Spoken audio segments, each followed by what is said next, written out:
नमस्कार दोस्तों, आज मैं आप लोग को सुखिया और दुखिया की कहानी सुनाती हूँ। एक गांव में सुखिया और दुखिया दोनों बहन रहती थी। दुखिया बहुत गरीब थी, सुखिया बहुत धनिक थी। दुखिया जो थी सुखिया के यहाँ चौका बर्तन करती थी, वहाँ झाड़ू पोछा सब करती थी। उसके बाद मकचौट का दिन आया तो दुखिया बोली ना कि बहन से तू मकचौट करे छे ना, उदी तिल चाउर इसको फटकने के लिए से तो फटकै छे, तो फटक झटकर हमरा देव। तब बोला हाँ ले जा। तो दुखिया की के वही तिल और चाउर का फटकर झटकर लेके अपने घर चली आई। उसी तिल का पहाड़ बनाई। मकचौट में पहाड़ बनता है ना, तिल का पहाड़ बनाई, तिल का लड्डू बनाई, चावल का लड्डू बनाई, सब बना करके रात में गणेश जी का पूजा होता है। मकचौट गणेश जी का पूजा की सारा प्रसादी सब चढ़ाई हुई थी।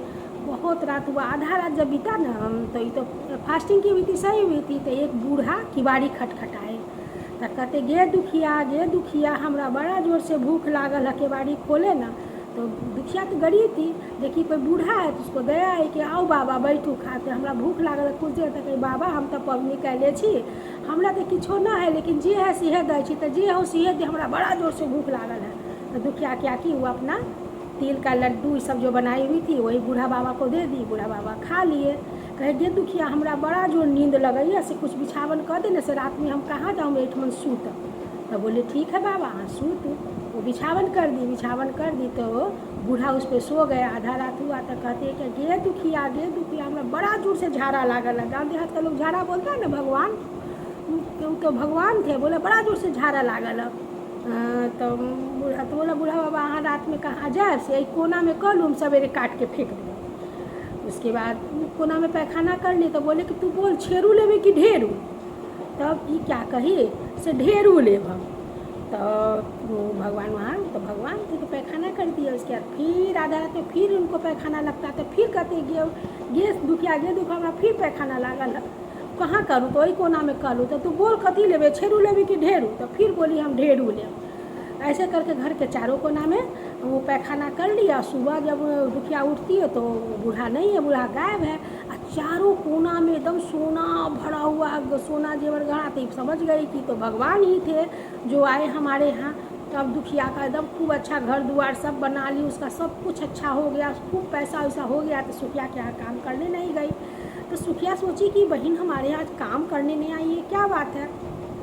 तब वो जो है सो गई दुखिया के यहाँ, कही कि से बहन तू काम करने लो। तो देखी कि इसका घर कहाँ गया, झोपड़ी कहाँ है। तो दुखिया हुआ खड़ी थी, कहे बहनी हाँ तो यही ना हमारे घर, तो तोहर घर तो झोपड़ी के रो, तोहर घर एना के ना बोलो। तो बताई कि हम तोरा यहाँ से झारन झुरन ला के मकचौट कैली ना, तो एना रात में भगवान अलन बूढ़ा के भेष में।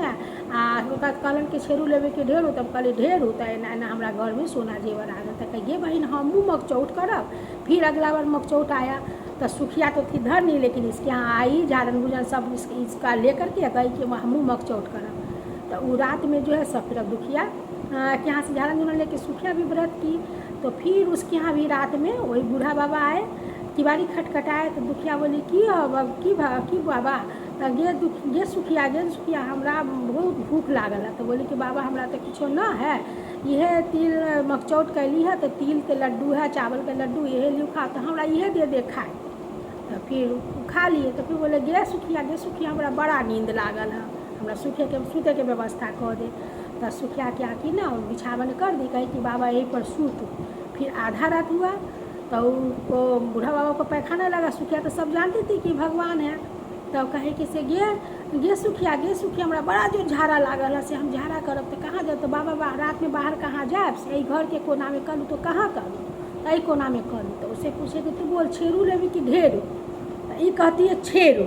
ये भूल गई थी बहन क्या बोली थी, बोली छेरू।